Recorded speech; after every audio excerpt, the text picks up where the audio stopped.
जी अस्सलाम वालेकुम, क्या हाल है? सब लोग खैरियत से हैं। बहरहाल सुप्रीम कोर्ट ऑफ पाकिस्तान का फैसला आ गया और ये एक मुत्तफिक का फैसला है जिसमें से जिस फैसले की रोशनी से पाकिस्तान तहरीक इंसाफ के हाथ से बल्ला मुकम्मल तौर पे और हमेशा के लिए शायद छीन लिया गया है।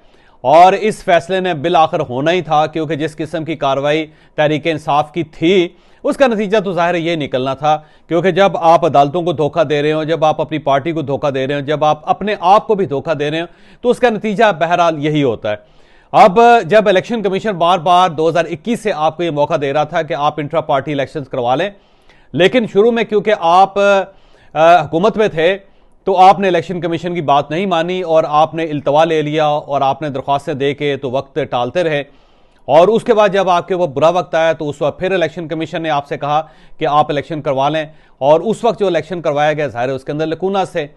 और जब फिर उसको चैलेंज किया गया तो उसके बाद ज़ाहिर नतीजा वही निकलना था, क्योंकि आपने तरीके से तो इलेक्शन करवाए नहीं थे। तो फिर उसके बाद ज़ाहिर इलेक्शन कमीशन ने उन इलेक्शंस को कालादम करार दे दिया। फिर 20 दिन दिए आपको, और 20 दिन बहुत ज़बरदस्त टाइम था। अगर पाकिस्तान तहरीक इंसाफ चाहती तो इन 20 दिनों में वो ठीक ठाक किस्म का एक सॉलिड किस्म का इलेक्शन करवा सकती थी, लेकिन उसके बजाय आप लाहौर हाई कोर्ट चले गए और वहां से आपने शेल्टर लेने की कोशिश की, जो ज़ाहिर है वहां से आप कामयाब नहीं हो सके।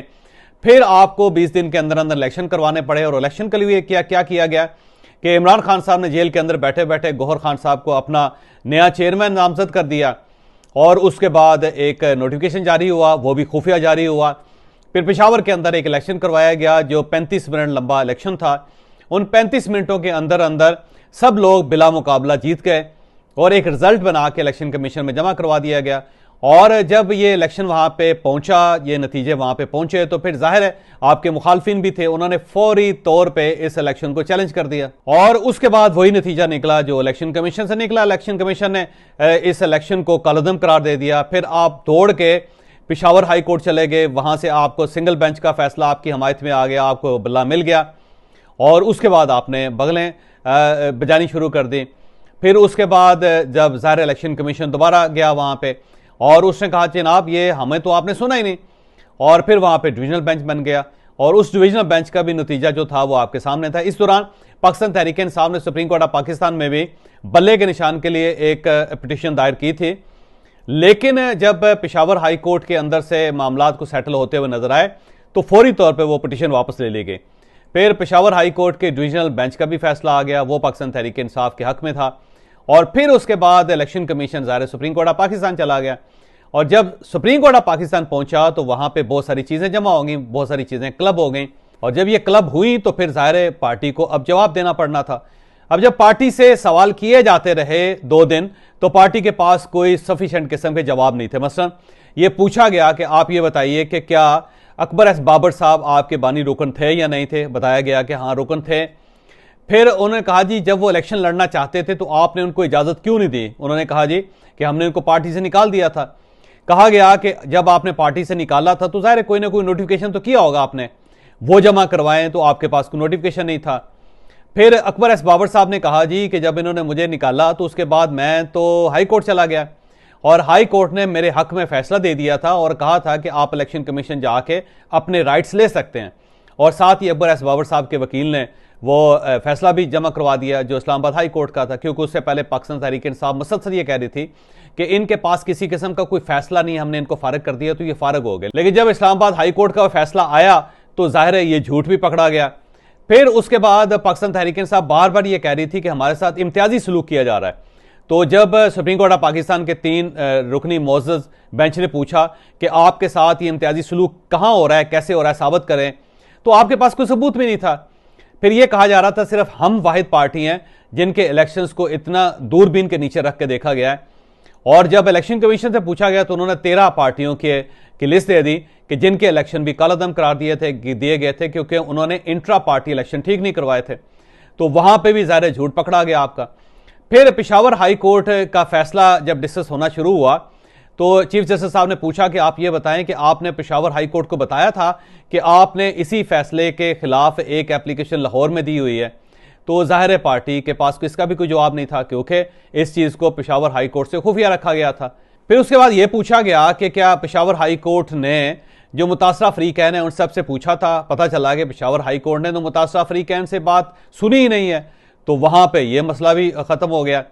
फिर ये पूछा गया कि आपने जो इंट्रा पार्टी इलेक्शन करवाए हैं कि आपने अपने कानून अपने आइन के मुताबिक करवाए हैं, तो पार्टी के पास इस चीज़ का भी कोई जवाब नहीं था, क्योंकि आइन पार्टी का लिखा हुआ है और उसका बाकायदा प्रिंट है और वो प्रिंटेड फॉर्म में सुप्रीम कोर्ट ऑफ पाकिस्तान में जमा करवा दिया गया था।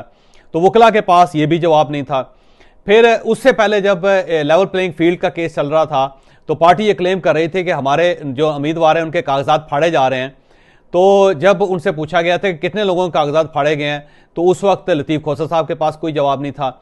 आज हामिद खान साहब के पास इस सवाल का कोई जवाब नहीं था।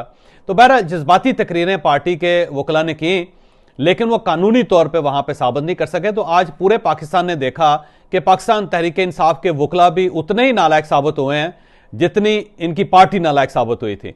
तो ये बेसिकली एक परसेप्शन था, सिर्फ परसेप्शन की बुनियाद पे ये केस लड़ने की कोशिश कर रहे थे और अपनी सोशल मीडिया के जरिए कि मीडिया टीम के जरिए इन्होंने पूरी तरह सुप्रीम कोर्ट ऑफ पाकिस्तान को पुश करने की कोशिश की। और सबका ख्याल ये था क्योंकि सोशल मीडिया हमारे हाथ में है तो कोई मसला ही नहीं है, तो पार्टी तो अब जीते जीते, सुप्रीम कोर्ट ऑफ पाकिस्तान तो हारे हारे। तो वो जब कोशिश मुसलसल होती रही तो उसकी बुनियाद पर बहुत सारे लोगों ने उम्मीदें रख ली, लेकिन वो उम्मीदें ज़ाहिर बराबर नहीं हुई। एक तरफ ये सारा सिलसिला चल रहा था, दूसरी तरफ पाकिस्तान तहरीक इंसाफ ने अपना प्लान भी मार्केट में ले आई। और वो क्या था कि पीटीआई नजरियाती ग्रुप जो है उसके साथ इन्होंने इत्तेहाद करके अपने जो मेंबर्स थे उन सबको टिकट जारी करवा दिए। और बाद में ये पता चला कि पीटीआई नजरियाती ग्रुप ने ये टिकट्स दिए ही नहीं थे और उनकी बाकायदा जो प्रेसिडेंट थे उन्होंने आके प्रेस कॉन्फ्रेंस की और उस प्रेस कॉन्फ्रेंस में उन्होंने बताया कि हमने तो टिकट जारी नहीं किए जी, और ये पाकिस्तान तहरीक इंसाफ ने जाली टिकट जारी किए हैं और इलेक्शन कमीशन को इसके ऊपर भी नोटिस लेना चाहिए। अब ये एक नया कट्टा खुल गया इनके लिए और जाहिर है उसके अंदर बड़े प्रॉब्लम हो गए। फिर इसी तरह जब ये केस चल रहा था और अभी फैसला होल्ड था, फैसला नहीं आ रहा था, तो गुजरांवाला में पार्टी के जो उम्मीदवार हैं उन्होंने मौके का फायदा उठाया, क्योंकि ज़ाहिर टाइम खत्म हो रहा था इंतखाबी निशान अलाट करने का और उन्हें महसूस हो गया कि ये जो एक्सटेंशन हो रही है इलेक्शन कमीशन की तरफ से, हमें इसका फ़ायदा उठाना चाहिए क्योंकि फैसला हमारे हक में नहीं आ रहा। तो उन्हें फौरी तौर पर आज़ाद हैसियत से इंतखाबी निशान ले लिए और उनको इंतखाबी निशान आज़ाद हैसियत से मिल गए, तो वो सुरखरू हो गए। और उसका इफेक्ट भी हर तरफ नजर आया कि पाकिस्तान तहरीक इंसाफ ने बिल आखिर अपनी नाकामी तस्लीम कर ली है। अब यहां पे मैं इलेक्शन कमीशन को दाद दूंगा कि जब तक ये फैसला नहीं आया उस वक्त तक इलेक्शन कमीशन इंतखाबी निशान अलाट करने के लिए वक्त देती रही। उसका ये फायदा हुआ कि पार्टी के लिए सारे दरवाजे बंद नहीं हुए, बल्कि पाकिस्तान तहरीक इंसाफ के लिए कुछ दरवाजे खुले रहे और उनके उम्मीदवारों ने फौरी तौर पे आज़ाद हैसियत से निशान ले लिए, जिसका फ़ायदा ज़ाहिर पार्टी को होगा। तो बहरहाल ये एक बहुत ही खौफनाक किस्म का मामला था जिसका पार्टी को नुकसान हुआ और ये बड़ी बदकिस्मती है। और उसमें ज़ाहिर साबित हो गया कि इंट्रा पार्टी इलेक्शन ठीक नहीं करवाए गए थे, मुख्तलिफ अदालतों में मुख्तलिफ झूठ बोले गए और एक अदालत को दूसरी अदालत के बारे में नहीं बताया गया था कि जनाब हमने वहाँ पे भी अप्लाई किया हुआ है और वहाँ पे भी हमारी जो फैसला है वो होल्ड है। 2021 से इंट्रा पार्टी इलेक्शंस का कहा जा रहा था नहीं करवाए गए, जब करवाए तो वो ठीक तरीके से नहीं करवाए थे, लिहाजा अल्टीमेटली उसका नतीजा ये निकलना तो जो निकला है। अब पार्टी के पास ऑप्शन क्या है, एक बहुत बड़ा सवाल है कि आखिर पार्टी के पास कोई ना कोई ऑप्शन तो होगा। अब इनके पास एक प्लान सी है, क्योंकि प्लान बी जो है वो तो बुरी तरह पिट गया, क्योंकि जब आपने ऐलान किया कि अब हम पीटीआई नजरियाती ग्रुप से अपने लोगों को टिकट्स जारी कर रहे हैं तो वो तो ज़ाहिर पिट गया। उसके बाद तो वो मामला ख़त्म हो गया और उल्टा बल्कि आपके ऊपर जालसाजी का केस भी बनना शुरू हो गया। तो अब आपके पास ज़ाहिर सी प्लान है। अब सी प्लान वो यही है कि ये तमाम उम्मीदवार आज़ाद हैसियत से इलेक्शन लड़ेंगे और पाकिस्तान तहरीक इंसाफ सोशल मीडिया के ज़रिए अपने जो उम्मीदवार हैं उनके जो सिंबल्स हैं उनको प्रमोट करेगी और इमरान खान साहब का एक आर्टिफिशियल इंटेलिजेंस के तहत उनके मुख्तलिफ क्लिप्स बनाए जाएंगे और उन क्लिप्स में इमरान खान साहब अपने उम्मीदवारों को बताएंगे कि ये मेरा उम्मीदवार है और इसका इंतखाबी निशान इस हल्के में ये है, तो आपने इस हल्के में इस इंतखाबी निशान को वोट देना है। तो इमरान खान साहब का और पीटीआई का प्लान सी ये है कि अब आर्टिफिशियल इंटेलिजेंस के जरिए बाकायदा वो एक ऑडियोज और वीडियोस तैयार कर रहे हैं और उसमें जो इनके उम्मीदवार आज़ाद हैसियत से इलेक्शन लड़ रहे हैं तो आर्टिफिशियल इंटेलिजेंस के जरिए उन सब की इमरान खान साहब के साथ एक वीडियो बनाई जाएगी और उस वीडियो को उस हल्के के अंदर प्रमोट किया जाएगा, क्योंकि अब सोशल मीडिया के पास ये एबिलिटी है कि ये मखसूस एक इलाके के अंदर प्रमोट हो सकती है वीडियो।